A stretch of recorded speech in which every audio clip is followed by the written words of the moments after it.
고백을 드리겠습니다. 나는 전능하신 아버지 하나님 천지의 창조주를 믿습니다. 나는 그의 유일하신 아들 우리 주 예수 그리스도를 믿습니다. 그는 성령으로 잉태되어 동정녀 마리아에게서 나시고 본디오 빌라도에게 고난을 받아 십자가에 못 박혀 죽으시고 장사된 지 사흘 만에 죽은 자 가운데서 다시 살아나셨으며 하늘에 오르시어 전능하신 아버지 하나님 우편에 앉아 계시다가 거기로부터 살아있는 자와 죽은 자를 심판하러 오십니다. 나는 성령을 믿으며 거룩한 공교회와 성도의 교제와 죄를 용서받는 것과 몸의 부활과 영생을 믿습니다. 아멘. 모두 자리에 착석해 주시기 바랍니다. 오늘 우리에게 주시는 하나님 말씀은 구약성경 다니엘서 8장 1절 말씀부터 보시겠습니다.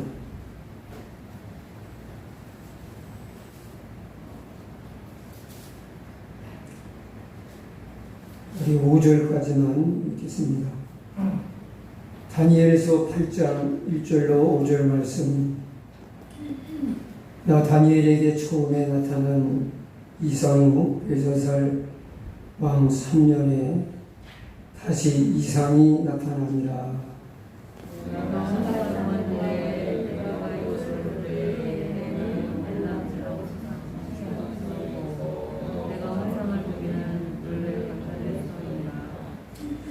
내가 눈을 열어본즉 강가에 두 뿔 가진 수양이 섰는데 그 두 뿔이 다 길어도 한 뿔은 다른 뿔보다 길었고 그 긴 것은 나중에 난 것이더라.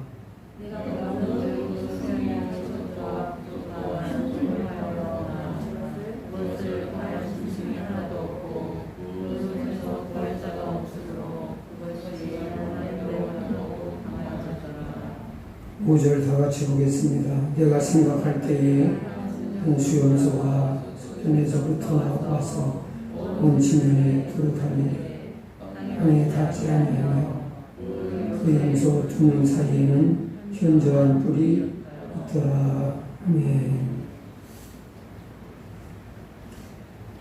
2237번 찬양 드리겠습니다. 초를 준비하신 예물을 하나님께 봉헌하겠습니다. 1237번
들으신 예물을 하나님께 봉헌하겠습니다. 하나님 은혜와 사랑을 감사합니다. 오늘도 보러하신 주의 성호를 찬양하며 감사함으로 예배합니다. 우리의 마음을 받아 주옵소서. 우리의 삶을 주권적인 능력과 은혜로 주장해 주시고 인도해 주옵소서. 오늘도 감사함으로 하나님께 귀한 헌금을 드려 감사의 마음과 정성을 하나님께 드리는 귀한 성도들을 기억하시고 축복해 주시길 간절히 기도합니다. 박미숙 권사님 11절 교배를 드렸습니다. 선교 헌금을 드렸습니다. 감사의 예물을 드렸습니다. 강 권사님 감사함을 드리는 귀한님을 기억해 주시고 축복해 주시기 원합니다. 그분 되시는 중학제군 차님을 또한 축복해 주시고 날마다 하나님의 은혜로 지켜주시고 풍성한 주의 은혜 속에 하나님의 은혜와 복을 누리는 자녀 되게 하옵소서. 오늘도 함께 예배할 수 있게 해주심을 감사합니다.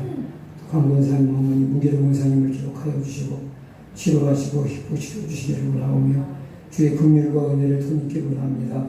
하나님 함께 해주시고 지켜주시옵소서. 요한과 하나님께 감사를 드렸습니다. 축복해 주옵소서. 하나님께서 귀한 자녀의 앞길을 인도해 주시고 복된 길로 인도하옵소서. 축복해 주옵소서. 하연이가 하나님께 감사를 드렸습니다. 축복해 주시기 원합니다. 지켜주시기 원합니다.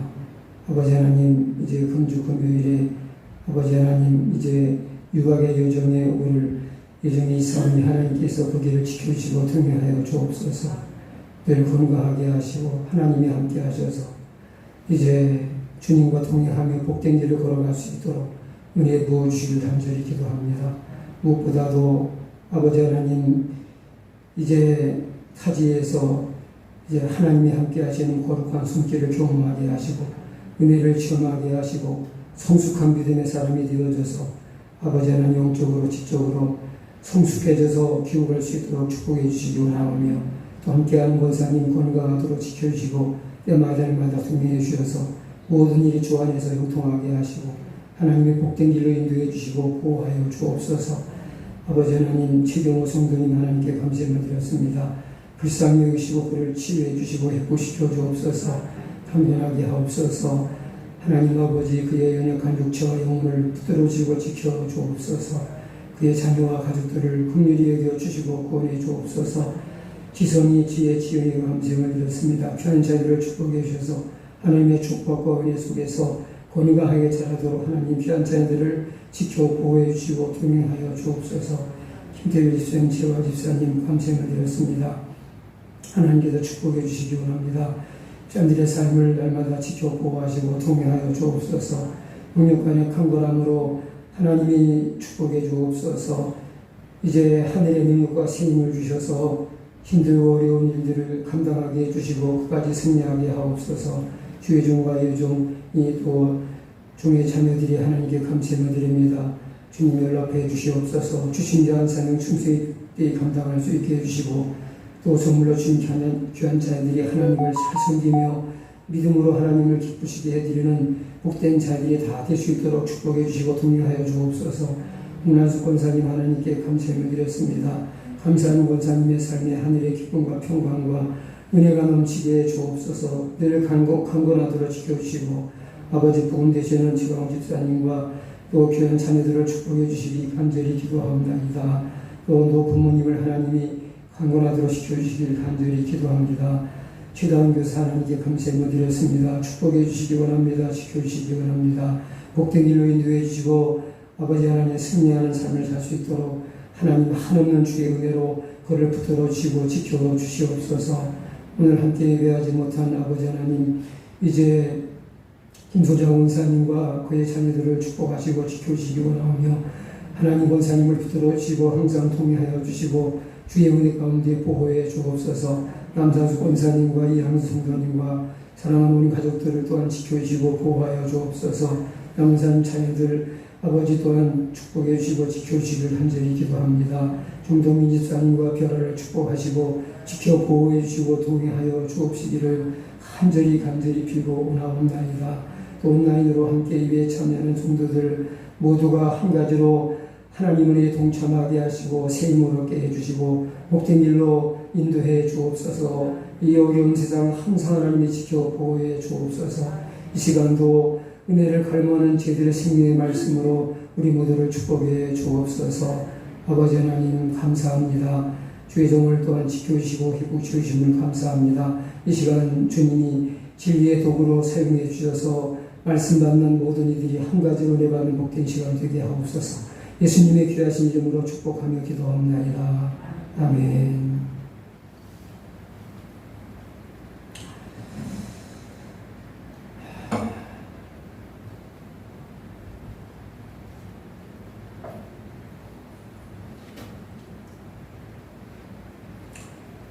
여러분들이 염려하심으로 기도해 주셔서 어렵고 힘든 시간이었지만 잘 이기고 이제 거의 회복이 다 돼가고 있습니다. 하나님과 그리고 성도들에게 감사의 마음을 드립니다. 우리 바로 본론으로 돌아가서 다니엘서 8장 1절로 2절을 같이 읽겠습니다. 우리 1절만 일단 읽겠습니다. 나 다니엘에게 처음에 나타난 환상 후 벨사살 왕 제3년에 다시 한 환상이 나타나니라.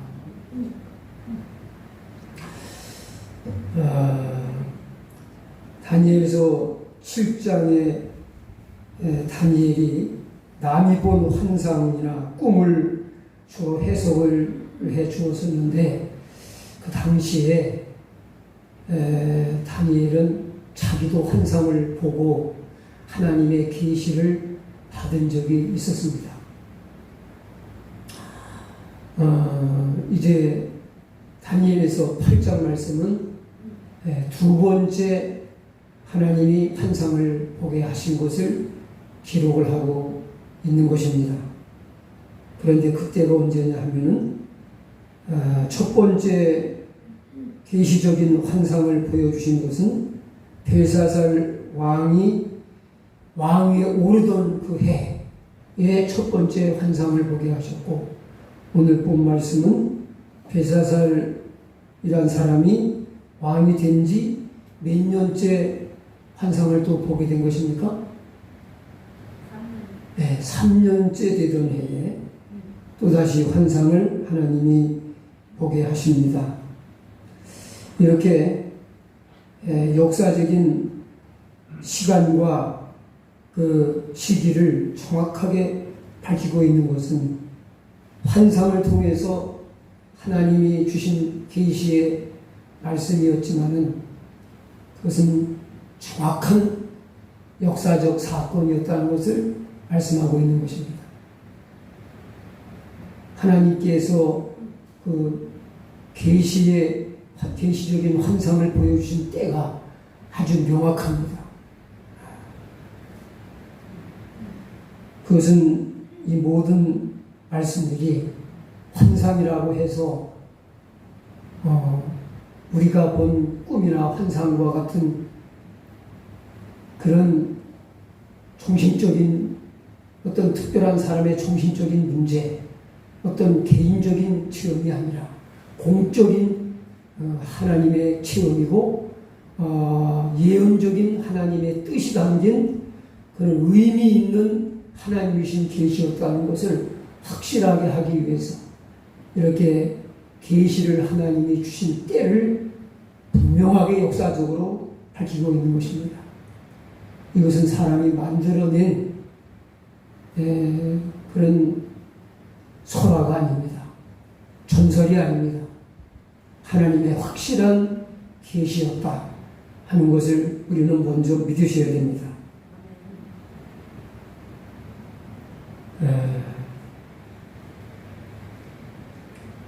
그런데 때가 여기 분명히 나오죠. 근데 이 다니엘이 다니엘에서 계시해 주셔서 보게 된 환상이 어떤 환상입니까?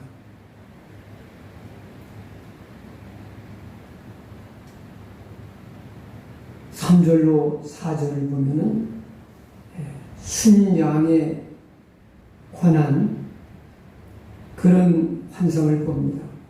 그리고 5절부터 8절까지는 순염소에 관한 환상입니다. 그러니까 순양과 순염소의 환상을 보게 되었고요. 그것을 어디서 보게 되었느냐?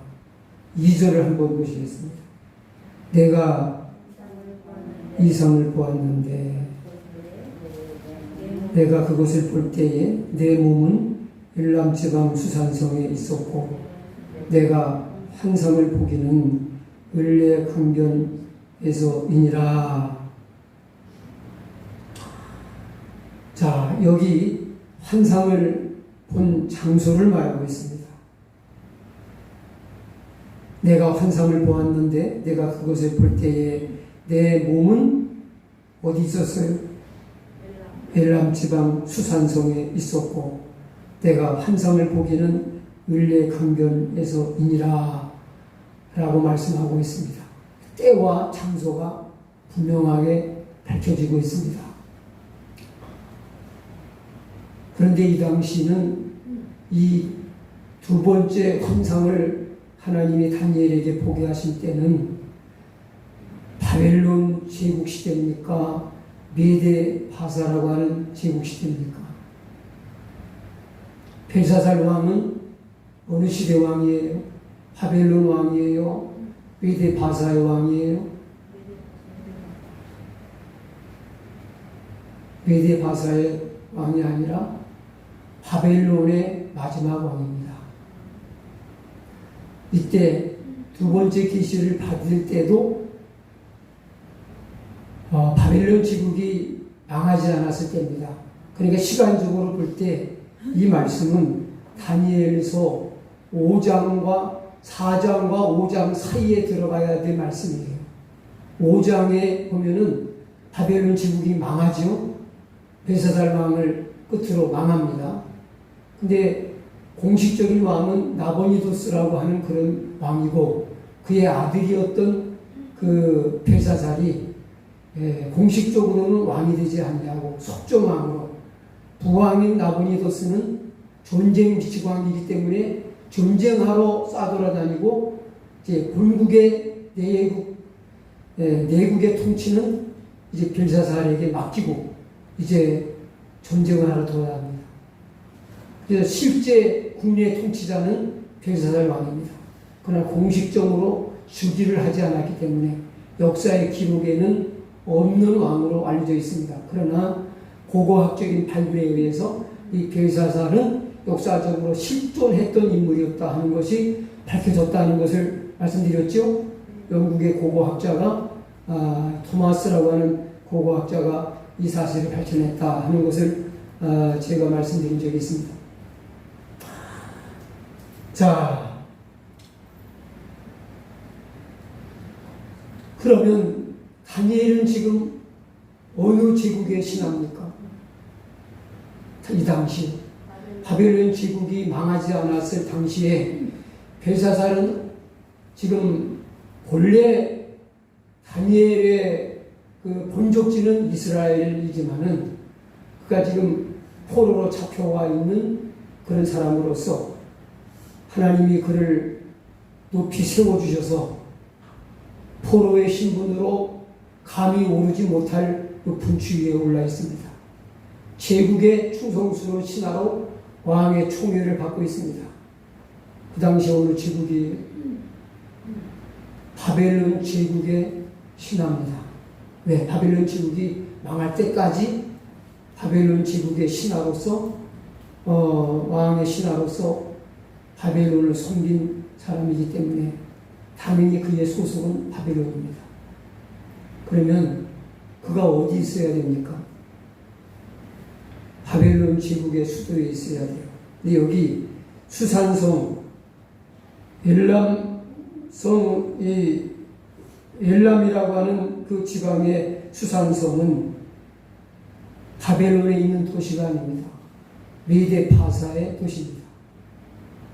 그러면 어떻게 지금 바벨론 사람인 바벨론 제국의 신하인 다니엘이 지금 메데 파사 제국의 수도에 가서 있느냐? 이해가 안 되죠? 그리고 울레강변은 이 수산성의 인근에 있는 그런 강입니다. 강. 그 보면은 되게 큰 도시들이 강을 끼고 있는 도시들이 많아요. 큰 도시가 형성되려면은 수자원이 필요합니다. 그래서 강을 끼고 도시가 형성되는 경우가 많아요. 그래서 지금도 보면은 세계적인 그런 도시에는 보면은 강을 다 끼고 있어요. 우리나라도 한강이라는 강을 끼고 수도 서울이 형성되지 않았습니까? 그러니까 이 을레강이라고 하는 강을 끼고 엘람이라고 하는 도시가 형성됐어요. 그러니까는 그 인근에 있는 강에서 지금 환상을 보고 있습니다. 여기에는 학자들의 두 가지 견해가 있습니다. 이 당시에 다니엘이 그 외교 사절로 메데 파사에 파송되어져서 갔었을 것이다. 점점 메데 파사가 강해지고 바벨론은 점점 쪼그라들고 있습니다. 힘을 잃어가고 있습니다. 그래서 좀 유화 정책을 쓰기 위해서 이렇게 좀 잘 화해를 시도하려고 외교 사절로다가 아마 메데 파사에 갔었지 않았겠느냐 이렇게 추측하는 학자들이 있습니다. 근데 이거는 역사적인 근거가 별로 없고요. 또 하나의 해석은 뭐냐? 이거는 실제 다니엘이 이 메데 파사 제국의 수도인 수산성에 자기 몸이 가 있었던 것이 아니라 영적으로 하나님께서 그곳을 이끌어 가셔서 그곳에서 모든 것을 보게 하시고, 우리 요한계시록에 보면은 뭐예요? 사도 요한이 몸은 땅에 반모섬에 있는데 그 영혼은 어디가 있어? 어디 가서 어디를 보고 있습니까? 하늘로 이끌려 올려가서 하나님의 영광의 보좌를 보고 있어요. 이런 상황과 같은 상황인 거죠.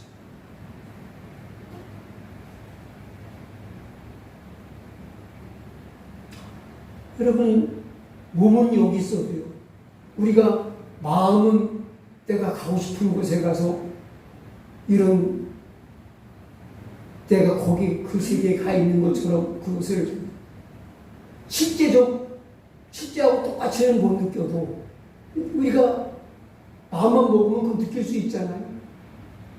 그래야 하는 거예요. 그러나 하나님이 그 영적인 권위로 주신 은혜는요,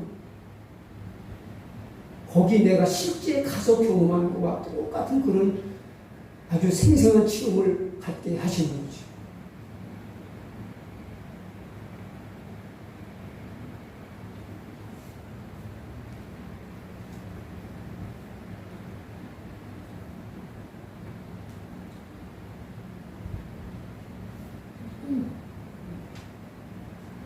그래서 이 두 번째 견해는 실제 다니엘이 그 수산성에 가 있었던 것이 아니고 영적으로 하나님이 그를 이끌고 가셔서 육신적으로는 볼 수 없는 그 세계를 보게 하고 계신 것이다. 왜냐하면 지금 보여주시는 계시의 역사의 현장은 지금 다니엘이 지금 머물러 있는 그 현장은 지금 이 뭐라 그럴까요? 자기가 몸담고 살고 있지만은 앞으로 하나님이 보여주시는 이 환상 속에 담긴 하나님의 메시지는 뭐냐? 앞으로 이제 지금 다니엘이 머물러 있는 그 바벨론 제국은 곧 무너질 제국이고, 이제 하나님이 보여주시는 그 세계의 그 제국은 뭐예요? 떠오르는 태양과 같은 그런 일어서게 될 그런 제국이라는 말이죠. 그러니까 지금 뭐예요? 앞으로 줄 그 하나님 보여주신 그 환상 속에 담긴 하나님의 계시적인 그런 메시지가 담긴 현장으로 다니엘을 이끌고 가셔가지고 그 현장감 있게 하나님의 계시를 보게 하신 것이다 하는 교내가 많은 학자들이 해석하는 그런 교내입니다. 저도 이 두 번째 교내에 동의를 하고 여러분도 그렇게 이해를 해주시기 바랍니다.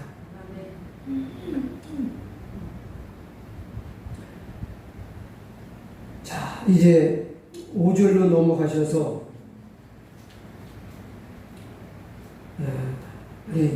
5절 보시기 전에 이제 우리 보면은 이제 3절을 좀 읽으시고 우리 이제 계신 내용을 조금만 살펴보겠습니다. 3절 다 같이 읽겠습니다.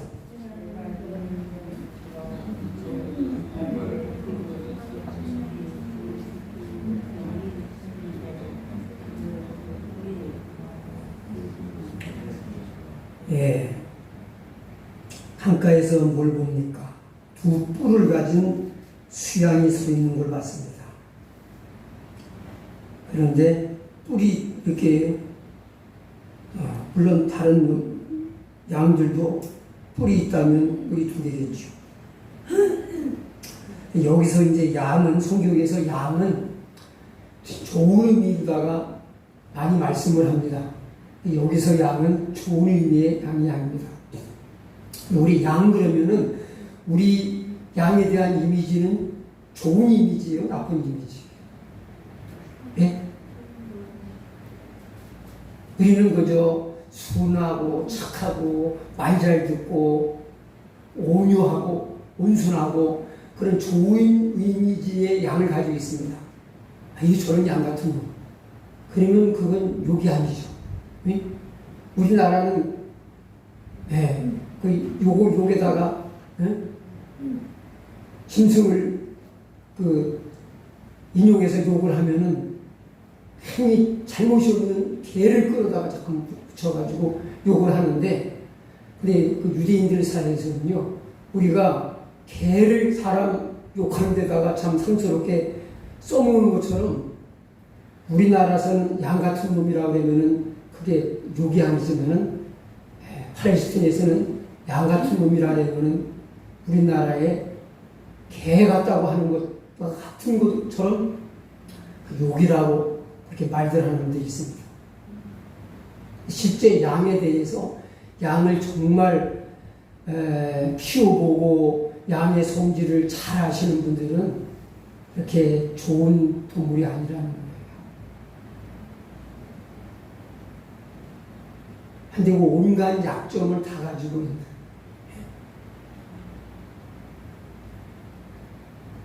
눈도 어둡고 어둡고 방향 감각도 없고 멍청하고 자기 방어 능력도 없고 한데고 온갖 약점은 다 가지고 있는 동물이 또 그렇게 말 잘 듣는 동물 같지만은 고집도 엄청 세다는 거예요.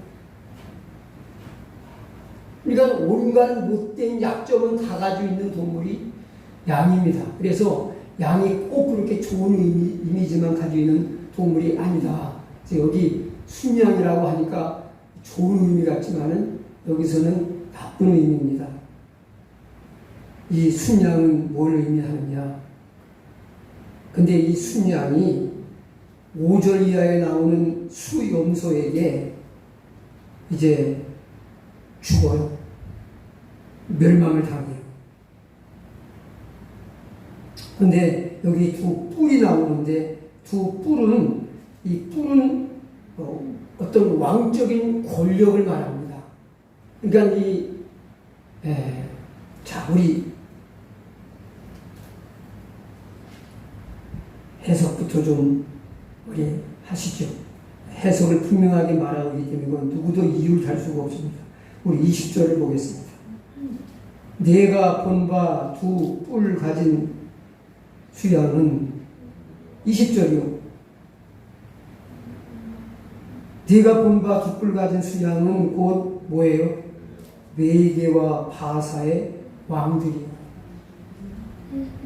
여기 하나님께서 다니엘이 그 뜻을 알고 싶어서 너무 사모하니까, 간절히 원하니까 아주 몰입하고 거기에 빠질 정도로다가 그 뜻을 알고자 애를 쓰니까 하나님이 천사를 보내서 그 해석을 알려줘라 하고 말씀하시니까 알려주시는데 천사가 해석을 해줘요.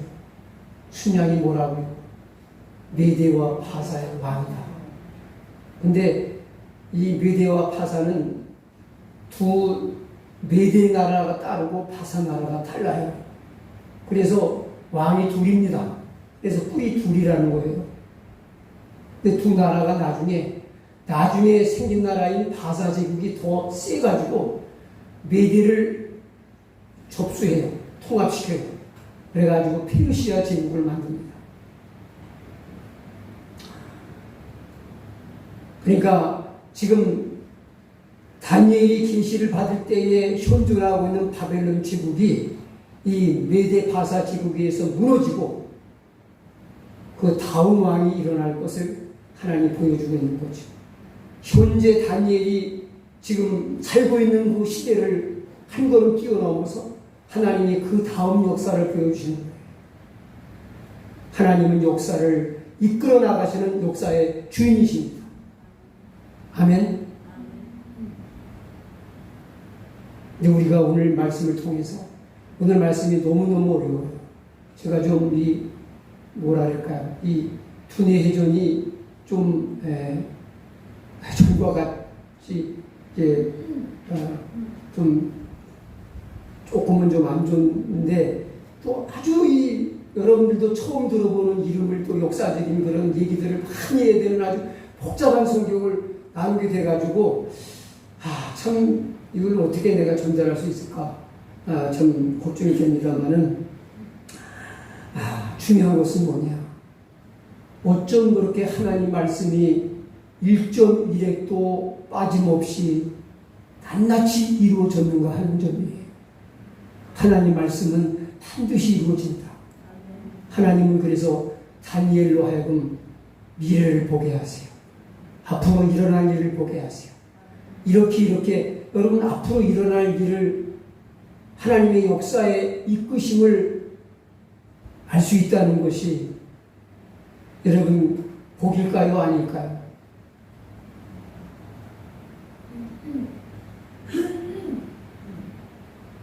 하나님이 앞으로 될 일을 알려주시면 그 말씀을 믿는 사람은 대처를 해요. 그냥 앞으로 이런 일이 일어날 거다 하고 알려주시는 것만이 아니라 또 어떻게 살아야 할지도 알려주시기 때문에 그 계시를 믿음으로 받는 사람은 하나님의 인도를 받아서 승리해요. 그러나 모르는 사람은 대처 없이 당하는 거죠.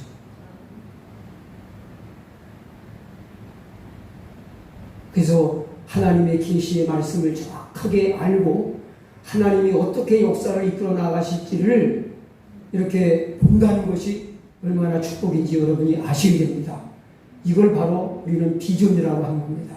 우리 인간적인 꿈을 가지고 나는 이렇게 살겠다, 난 이렇게 인생을 설계해서 이렇게 이루겠다고 하는 것이 우리 믿는 사람의 비전이 아니라 하나님이 역사를 어떻게 이끌어 가실지를 바라볼 수 있는 눈이 열리는 것이 비전이에요.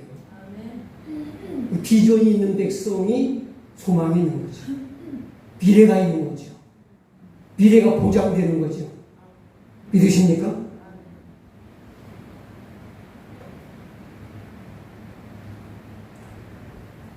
자, 이제 순양 얘기는 그만하고요. 이제 순염소를 보겠습니다. 5절, 내가 생각할 때에 한 수염소가, 자, 뭐 할 때에 하나님이 또 다음 계시를 보게 하십니까?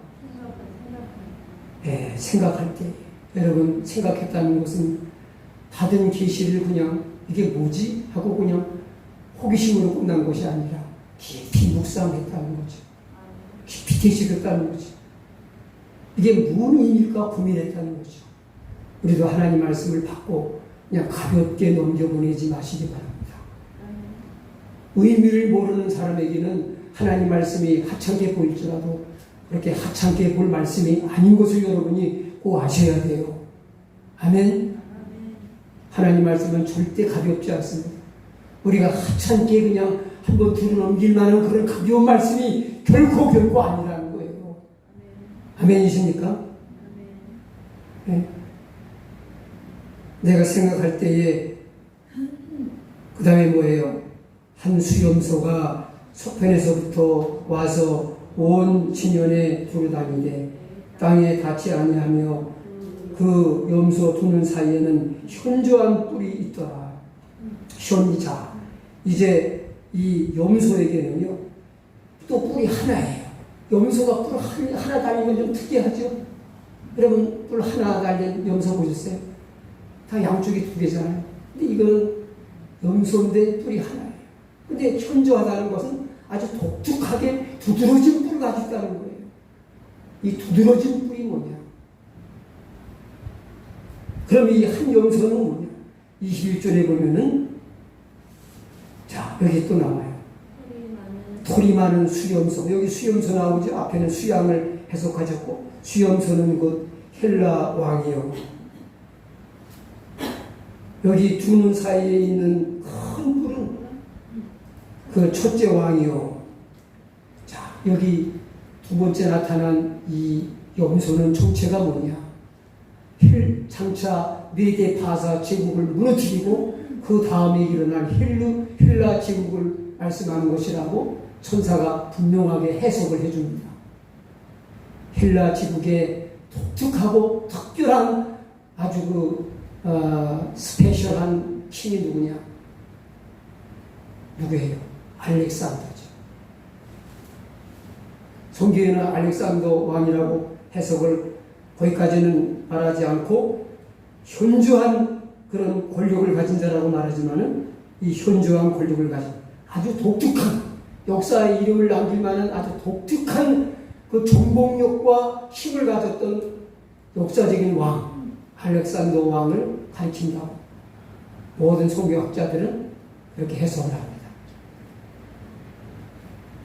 자, 지금 우리는 다 지나간 역사이기 때문에 그렇구나 하고 지나가지만요. 다니엘은 이 계시를 받을 때에 지금 아직 일어나지 아니한 나라예요. 일어나려면은 세월이 많이 흘러야 되는 그런 나라예요. 하나님은 하나님의 계시와 지혜를 통해서 앞으로 역사를 하나님이 꿰뚫어 보게 하시는 그런 통찰력을 다니엘에게 주시고 있는 것입니다. 얼마나 놀랍습니까? 역사를 이끌어 가시는 분이 세계의 패권을 쥐고 세상을 호령하던 어떤 특정한 제국이 아니에요. 제왕이 아니에요. 하나님의 역사의 주관자이시다. 주인이시다. 하나님의 섭리와 계획에 의해서 역사는 한 나라를 일으키기도 하고 한 나라가 역사의 무대에서 사라지게도 만들고 한 제왕이 일어서게도 하고 그 제왕이 무너져 망하게도 하시는 주권이 오직 하나님께 있다는 것을 말씀하고 있는 거죠. 아멘입니까? 여러분 하나님의 주권을 우리는 경외해야 돼요. 가볍게 생각하지 마셔야 돼요.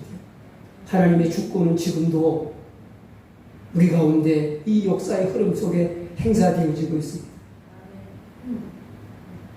어떤 특정한 정치 세력과 세계의 주도권을 가진 제국, 나라나 어떤 통치자에 의해서 역사가 만들어져 가고 있는 것처럼 우리는 착각할지 모르지만은 절대로 역사는 사람에 의해서 이끌어져 가는 것이 아니다. 하나님이 역사를 이끌어 가시는 최고의 통치자이시다. 주권자이시다 하는 걸 잊지 말라는 거예요. 그러니까 다니엘은 항상 초점을 제국의 왕 밑에서 총리를 하고 이렇게 신하 일을 하지만은 왕을 별로 두려워하지 않아요. 그의 초점은 제국과 왕에 맞추어져 있지 않고 역사의 모든 흥망성쇠를 한 손에 틀어주고 계시는 하나님께 초점을 맞추고 사니까 아무도 그를 흔들 자가 없어요. 여러분도 이런 시각을 가지셔야 돼요.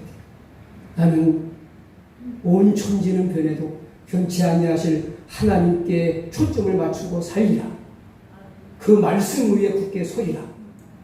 이것이 여러분들에게 오늘 마음에 새겨드리고 싶은 중요한 메시지예요.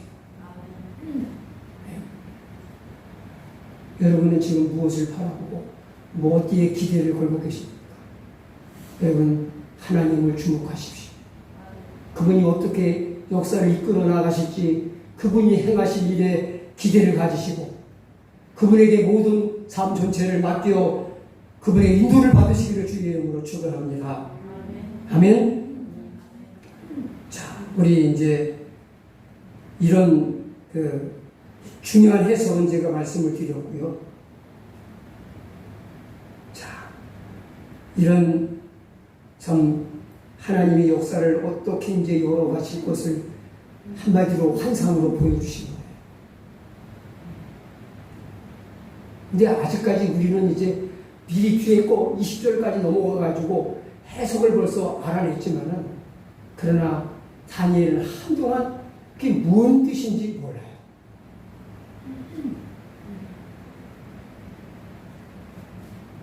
순양과 순염소의 환상을 보고 다니엘은 어떤 태도와 반응을 보였는지 15절을 보시기 바랍니다. 15절.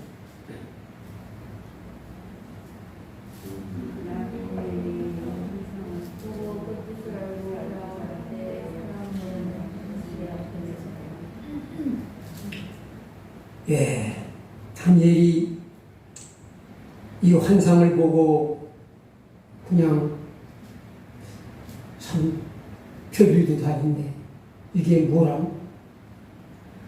하고 그냥 의문만 가지고, 의욕만 가지고 조금 궁금해하다가 말아버리는 그런 정도가 아니고, 환상을 보고 어떤 반응을 보였습니까?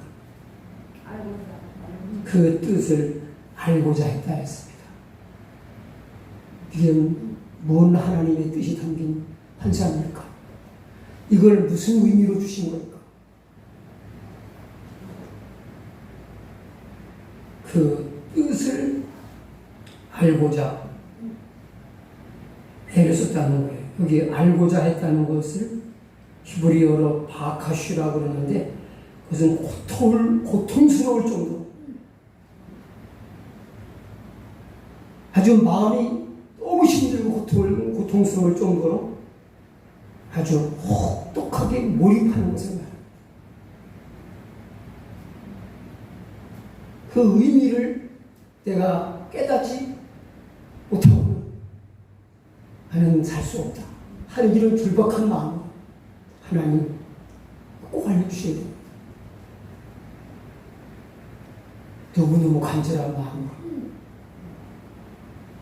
기필코 이 환상의 뜻을 저는 알아야 되겠습니다. 하나님 알려주셔야만 됩니다. 깨닫게 해주셔야만 됩니다. 하면서 아주 혹독할 정도로 그 뜻을 알고자 몰입을 했다는 것을 말씀하고 있는 것입니다. 자, 말씀을 하고 계시는 여러분들, 하나님 말씀에 얼마나 몰입을 하십니까? 이게 나를 향해서 어떤 의미가 있는 말씀입니까? 오늘 내가 이 말씀을 접하는 것은 내 인생에 어떤 의미가 있는가? 하나님은 나에게 어떤 말씀을 하고 싶으신 건가? 한번 깊이 생각해 보신 적이 있습니까? 하나님이 살아계시다면 하나님은 내게 무슨 말씀을 하고 싶으신 건가? 이 어려운 시대를 사는 나에게 하나님은 무슨 말씀을 하고 싶으실까? 여러분이 정말 알기 원한다면, 알고자 사모한다면 하나님을 알려주실 겁니다. 다니엘이 그냥 저절로 알게 된 게 아니에요. 아무리 환상을 보고 꿈을 꾸고 이상을 보고 아무리 놀라운 체험을 하면 뭐합니까? 하나님이 그 환상을 보이신 그 깊은 뜻을 알아차려야 됩니다. 깨달아야 됩니다.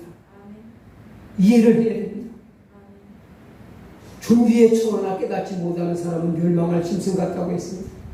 아무리 좋은 말씀을 많이 들어도 깨닫지 못하는 사람에게는 아무 유익이 안 돼요. 의미 없어요. 안 들은 거와 다를 바가 없어요. 성경을 많이 암송하고 그 문자 자체적으로 많이 안다고 하나님의 뜻을 많이 아는 건 아니에요. 여러분, 하나님이 여러분 개인적으로 말씀하시는 하나님의 음성을 들어야 됩니다. 내 영혼을 울리는 하나님의 르마의 말씀은 듣고 난 다음에는 내가 움직이지 않을 수가 없어요. 내 마음이 요동치지 않을 수가 없어요. 내 인생이 바뀌지 않을 수가 없어요. 바뀌지 않고는 못 견뎌요. 그런 강력한 힘이 있습니다. 그걸 르마의 말씀이라고 하고, 하나님 말씀이 서로 대저 여호와의 말씀이 눈치 못하심이 없다고 했는데, 우리에게 임한 하나님 말씀이 얼마나 힘이 있습니까? 눈치 못하심이 없다는 그 말씀이 내 삶에 아무 영향도 안 미쳐. 그게 살아계신 하나님 말씀을 만난 사람입니까? 아니죠. 속고 있는 거죠. 하나님 말씀은 그렇게 시시한 게 아니에요. 내게 죄들이 임하면요, 나를 가만히 두지 않아요. 한 대가 죽든지 변하든지 뭐가 이판사판 뭐가 나타나지 그냥 아무 일도 안 일어나지가 않는다니까. 안 변하면 내가 죽든지 변하든지 뭐가 일이 일어나요. 임하고 끝나는 게 아니에요.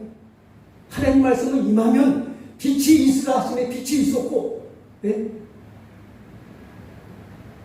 하나님 말씀을 선포되면은 그대로 이루어지게 돼 있어요. 근데 그런 엄청난 말씀 한마디로 빛을 지으시고 궁창을 지으시고, 네? 천지만물을 창조하신 그 전능한 여호와 하나님의 말씀이 내 심령에 임했는데 아무 일도 안 일어나요. 있을 수가 없는 일이에요.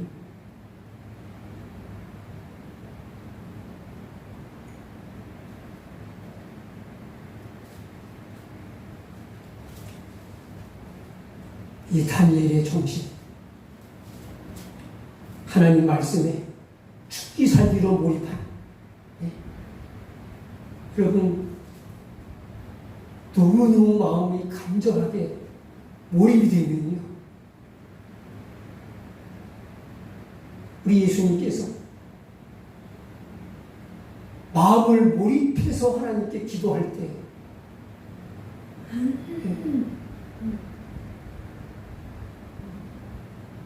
피 섞인 땀방울이 쏟아지는 그런 일을 체험하셨어요.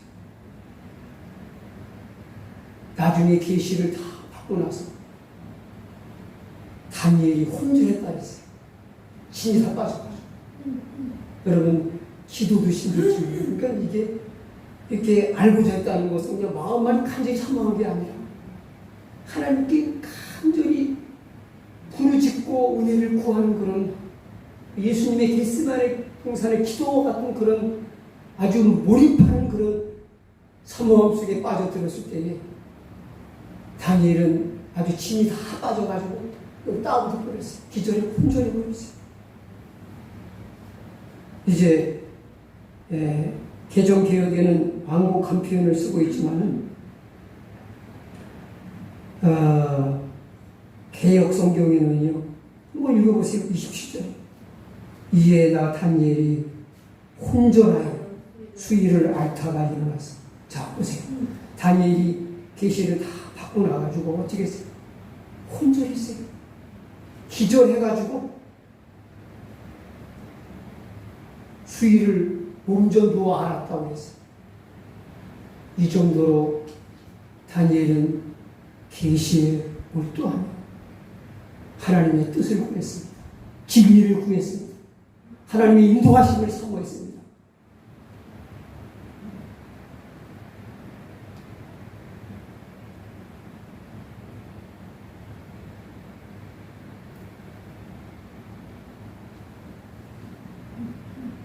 우리는 그냥 쉽게 성경 한 구절 읽고서 금방 해석을 손에 넣었지만요, 다니엘은 그렇게 쉽게 넣지 않았어요. 그 메시지를. 우리는 그냥 성경을 가르쳐주는 뭐 목회자나 또 좋은 서적 이런 것들이 있어가지고 쉽게 해석을 넣었지만 다니엘은 하나님이 보여준 해석을 그렇게 쉽게 얻은 게 아니에요.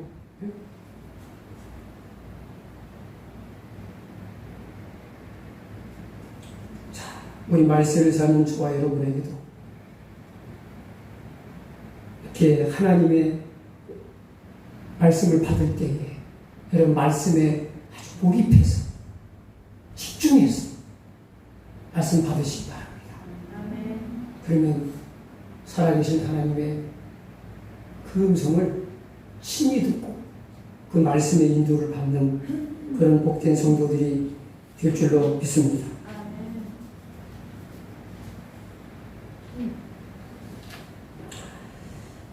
자,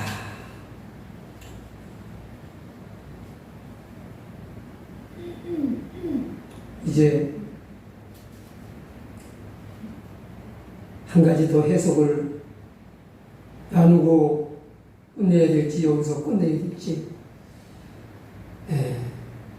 참 갈등이 생깁니다만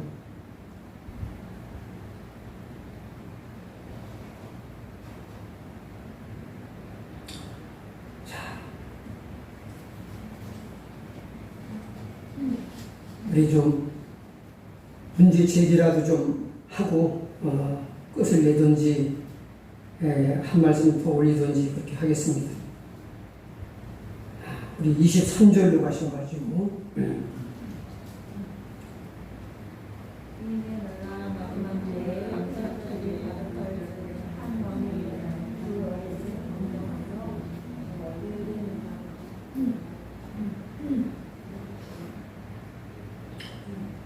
(23절) 이렇게 되어 있죠. 이 네 나라 마지막 때에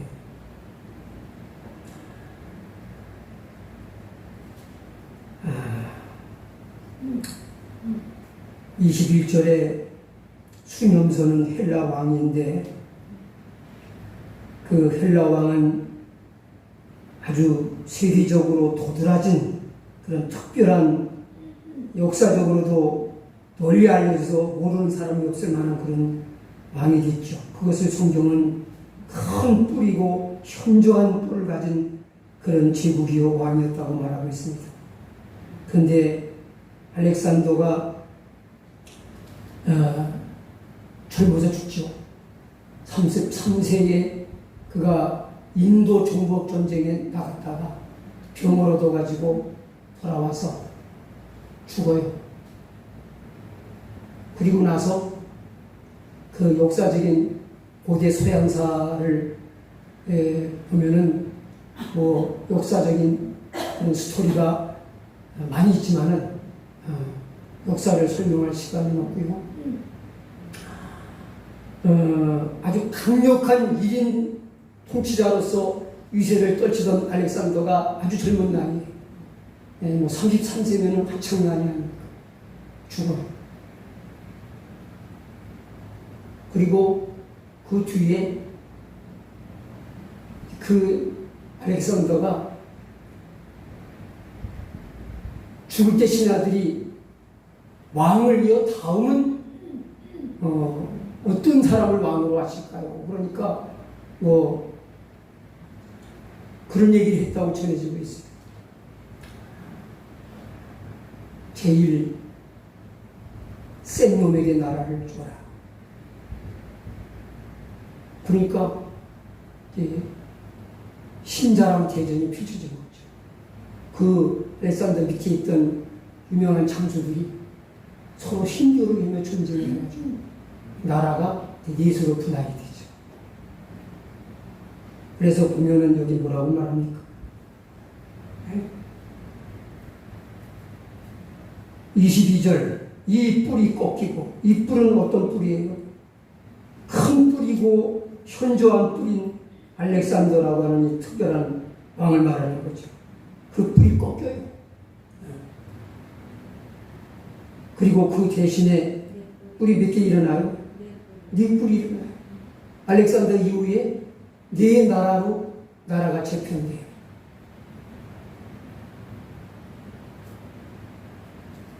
어떻게 나라가 집권됐는지 그것도 또 설명하려면은 참 아주 내용이 복잡하고 많습니다. 그래서 그것도 생략하겠습니다. 역사 공부는 역사 책 보시고 궁금하신 분은 해보시면은 세상 역사를 알고 성경의 의미를 알면은 야, 하나님이 이렇게 정확하게 역사를 꿰뚫어 하실 수가 있을까? 아니, 아시는 게 아니라 하나님의 마스터 플랜대로 역사가 가고 있는 것 뿐이죠. 네. 하나님의 계획표를, 역사의 계획표를 딱 보여주시는 것 단결에게. 단결가 너무 친밀하니까.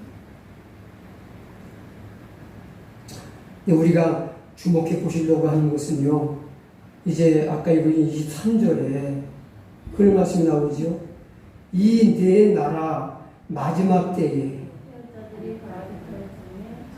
가득할 즈음에 한 왕이 일어나요. 이 네 왕 중에서 아주 독특한 놈이 한 명 등장해요.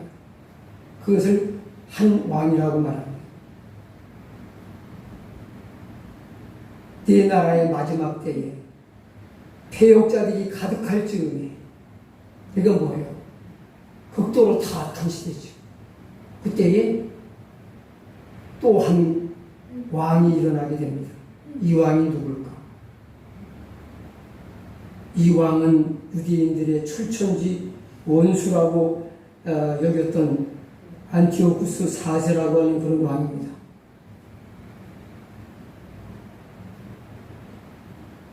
이 왕 때에 예루살렘 성이 처참하게 짓밟히고 유린당합니다.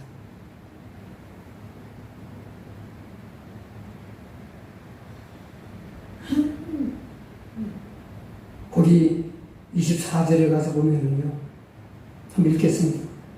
그 권세가 강할 것이나 자기의 힘으로 말미암는 것이 아니며 그가 장차 비상하게 파괴를 행하고 자의로 행하여 형통하며 강한 자들과 거룩한 백성들을 멸하리라. 여기 거룩한 백성들을 멸한다는 게 뭘까요? 유대인들을 소위 죽인다. 이게 역사적으로 그대로 이루어집니다. 성경도 자세히 알고 공부하면은요, 이게 성경에도 이 안티오쿠스 에피파네스라고 하는데 그냥 생략해가지고 안티오쿠스 4세라고 그렇게 부르짖는데, 그 이름은 성경에 안 나오지만은 그 사람 일로 인해서 만들어진 그런 수전절이라고 하는 명절이 나와요. 그건 구약에 없던 명절이거든요. 이게 바로 안티오쿠스 에피파네스와 관련된 그 사건으로 인해서 만들어진 명절이에요. 그게 요한복음에 나옵니다. 수전절이. 그는 이 역사적인 사실을 모르면은 그 수전절이 뭔지 해석이 안 되는. 그러니까 아까 다 말씀드린 거지만 하나님 말씀이 어쩜 이렇게 정확하게 이루어지는지. 자, 그 다음에 이 한 왕으로 나오는 이 인물이 어떤 짓을 또 하는지 한번 조금 보겠습니다. 25절입니다. 그가 꾀를 베풀어 제 손으로 회유를 이루고 마음에 스스로 큰체하며 또 평화한 때에 많은 무리를 멸하며, 여기까지 보겠습니다. 또 평화한 때에 많은 무리를 멸했다는 얘기가 뭐냐면, 평화한 때라는 말은 안식일을 말합니다. 안식일은 평화롭게 안식하는 날이잖아요. 안티오쿠스 에피파네스가 유대인들의 치명적인 약점을 공격한 거예요. 유대인들은 안식일에 쉰다. 전쟁도 안 하고 일도 안 한다. 그걸 알아가지고 D-Day를 언제로 잡았을까요? 전쟁 공격하는 걸 안식일로 잡았습니다. 그래서 예수님께서도 종말에 대한 예언을 하시면서 무슨 기도를 부탁하셨습니까? 너희들이 피난 가는 그런 일이, 그런 환란이 안식일에 일어나지 않도록 기도하라. 그런 부탁하셨어요, 안 하셨어요? 주일날 일어나지 않도록 기도하라. 주일날 안식일을 디데이로 잡고 예루살렘 성을 공개함을 합니다. 그걸 말씀하고 있는 거예요. 실제로 이루어진 사실입니다.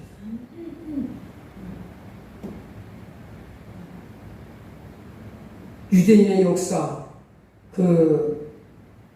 를 보게 되면은 다 나오는 얘기입니다. 종교에는 여기 자세하게 언급하고 있지만 해석을 하면은 세상 역사와 일치하는 그런 것들을 많이 발견할 수 있죠. 평화할 때에 많은 무리를 멸한다.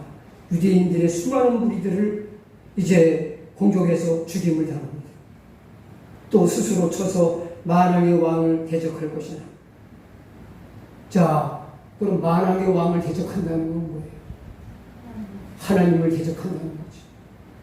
그래서 매일 드리는 제사를 없애고 거룩한 제물로 제사하는 것을 돼지를 잡아다가 유대인들이 가장 싫어하는 돼지를 잡아서 하나님을 모독하는 거죠. 비웃는 거죠. 너희들 돼지고기를 제일 싫어한다면서 그걸로 제사 안 지낸다면서 그래서 제단에다가 돼지 피를 바치고 하나님을 비웃는 그런 조롱하는 그런 제사 행위를 하고 유대인들의 제사 의식, 예배 의식을 다 없애버려요. 그런데 결론은 뭡니까? 그가 누구예요? 25절 마지막 부분입니다. 그가 사람의 손으로 말미암지 않고 깨어지리라. 그가 깨어진다. 박살난다. 망한다. 깨어진다는 얘기는 망한다는 거예요. 죽임을 당한다는 거예요. 그 집이 무너진다는 거예요. 네? 그가 누구예요? 안티오쿠스 에피파네스. 안티오쿠스 4세가 피부 심판을 당합니다. 3년 동안 유대인들이 이제 정복당한 뒤에 예루살렘을 떠나 도망갔던 유대인들 진리의 말씀을 붙잡고 하나님은 우리를 결코 이대로 두지 않는다 하는 믿음을 가진 사람들이 있어요. 유대인들도 둘로 나눴습니다. 대적들과 타협하고 하나님을 배반하고 민족을 반역한 반역자들이 있습니다. 그들의 죄로 인해서 이제 하나님의 무서운 심판을 받는 말씀하고 있습니다. 그러나 유대인들 속에도 뭐예요? 다니엘의 신앙을 그대로 물려받은 민족주의자들, 믿음의 사람들은 하나님의 약속을 붙잡고 예루살렘 성을 다시 되찾기 위해서 3년 동안 끊임없이 공략을 합니다. 3년 만에 그 기간도 하나님께서 여기 며칠 동안 여기 2300일이라고 했는데 그걸 또 숫자적으로 계산하게 되면은 그 기간도 딱 들어맞아요. 역사적으로 역사를 공부해 보면은 이 시간이 정확한데 하나님이 정확하게 이스라엘 민족과 예루살렘을 회복시키세요. 그 말도 안 되는 숫자를 가지고 그 엄청난 대군을 물리쳐서 이겨내게 하십니다. 회복을 한다. 그 바로 그날이 뭐예요? 예루살렘 성전을 회복한 날을 이제 요한복음의 수전절이 그걸 기념하는 절기가 수전절이라는 절기입니다. 성전 회복 기념일이죠. 민족 해방 기념일, 성전 회복 기념일. 사람의 손으로 말미암지 않고 무너진다는 것은 뭐예요? 사람에 의해서 이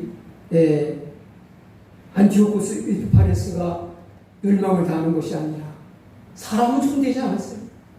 하나님이 심판을 해서 망하게 만드신다.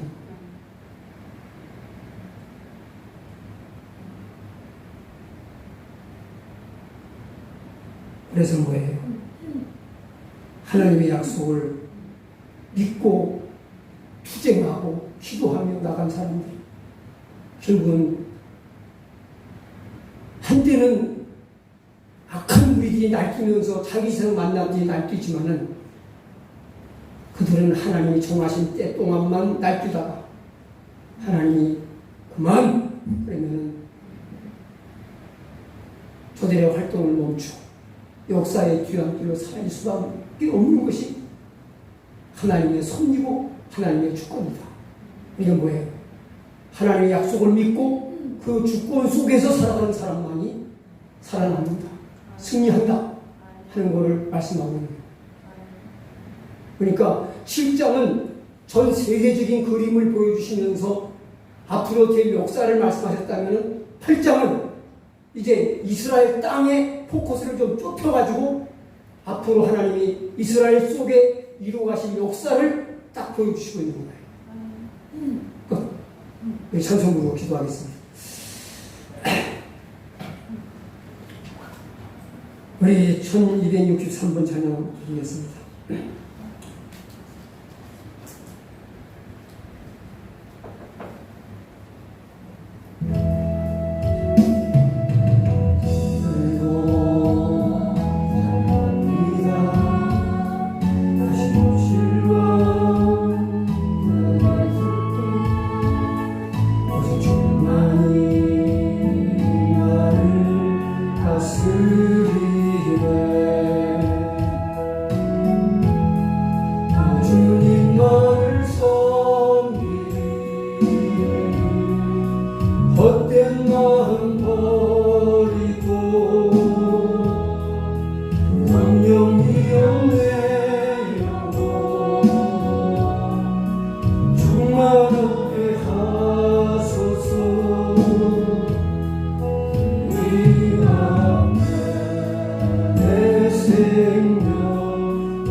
거룩하신 하나님, 정말 우리가 무엇을 믿고 살아야 될지 깊이 고민하고 우리가 정말 굳게 믿고 의지할 분을 우리가 인격적으로 만나서 그분을 바라보고 그분의 약속을 굳게 믿고 붙잡고 나가야 될 그런 시점에 우리의 삶이 놓여 있습니다.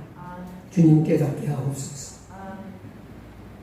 내가 진정 무엇을 믿고 의지하며 누구의 인도를 받아야 될지 하나님 말씀이 우리에게 선명하게 우리의 행할 바를 알려주셨습니다. 깨닫게 하옵소서. 주님만 붙잡게 하옵소서. 바라보게 하옵소서. 그 말씀만 의지하고 한 걸음 한 걸음 믿음으로 나갈 수 있게 우리를 붙들어 주옵소서. 우리 다같이 한 목소리를 기도해 주시고 또 우리 이제 근본주에 출국하실 우리 강호사님과 우리 이제 하연이를 위해서 또 귀한 가족들을 위해서 우리 한 목소리를 기도해 주시고 우리 믿음의 성도들 가정을 위해서 같이 기도하는 시간 갖겠습니다. 다 같이 기도하겠습니다. 걸어가신 하나님 아버지, 은혜와 큰 사랑을 진심으로 감사합니다. 감사합니다. 우리에게 참으로 절대적인 의지가 필요합니다. 우리가 온전히 의지할 분이 필요합니다. 그분은 우리 하나님이십니다. 하나님을 의지합니다. 하나님을 바라봅니다. 우리를 붙들어 주옵소서. 하나님 아버지, 세상 것 의지하지 않게 해주옵소서. 인간의 지혜와 힘을 의지 않게 해주옵소서. 인간의 방법을 의지하지 않게 해주옵소서. 인간의 지혜를 의지하지 않게 해주옵소서. 하나님을 의지하게 하옵소서. 하나님의 지혜와 주권적인 능력을 의지하게 하옵소서. 그분의 신실하신 약속의 말씀을 의지하도록 축복해 주시길 간절히 기도합니다.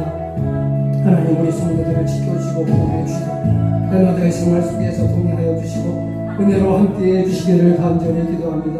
특별히 하나님 아버지 축복을 앞두고 있는 아버지 하나님 강대숙 권사님과 아버지 하나님을 축복해 주시고 하나님 지켜주시고 보호해 주시고 복된 길로 인도해 주시옵소서. 하나님의 영광을 보게 해 주옵소서. 순간순간 기도하며 하나님의 인도를 받게 해주시고 하나님의 음성에 귀를 기울여 하나님의 인도하심 속에서 끝까지 승리하도록 도와주시길 간절히 기도드리옵나이다. 하나님께서 지켜주시옵소서. 보호해 주시옵소서. 귀한 가족들을 또한 은혜 가운데 품어주시기 원하옵나이다. 우리 귀한 성도들을 삶 속에 주님 통하여 주시고 신능력과 은혜로 함께해 주옵소서. 우리 주님을 찬양합니다. 경배합니다. 주님 홀로 영광 받아 주시옵소서. 이 시간도 귀한 말씀 우리를 깨우쳐 주심을 감사합니다. 인도해 주심을 감사합니다. 하나님, 저희들은 부족합니다. 노력합니다. 힘 주시고 능력 주시고 은혜 주시옵소서. 우리를 하나님의 생명권으로 새롭게 해주시고 충만케 하여 주시옵소서. 하나님의 크고 놀라운 사랑과 능력과 은혜를 감사합니다. 주님 홀로 영광 받아 주시옵소서. 오 주님 감사합니다. 주님 감사합니다. 주여 주여 주여 감사합니다. 주여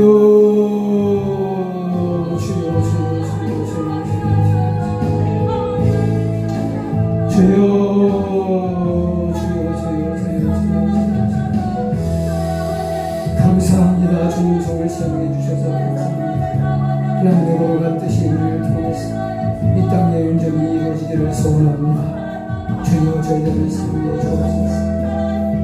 우리 성도들을 지켜주시고 승리의 길로 영광의 길로 인도해 주옵소서. 주님 의지합니다. 주님 의지합니다. 우리의 삶을 따라주시고 지켜주시옵소서. 인도해 주옵소서. 주님 감사합니다. 주님 감사합니다. 새롭게 하시고 충만케 해 주옵소서. 존귀하신 주님의 크고 온전한 사랑과 능력과 은혜를 감사드립니다. 부족한 제대를 사랑해 주시는 그러지 예수님의 귀한 성도들로 간절히 기도드리옵나이다. 아멘. 아멘. 감사합니다. 하나님 감사합니다.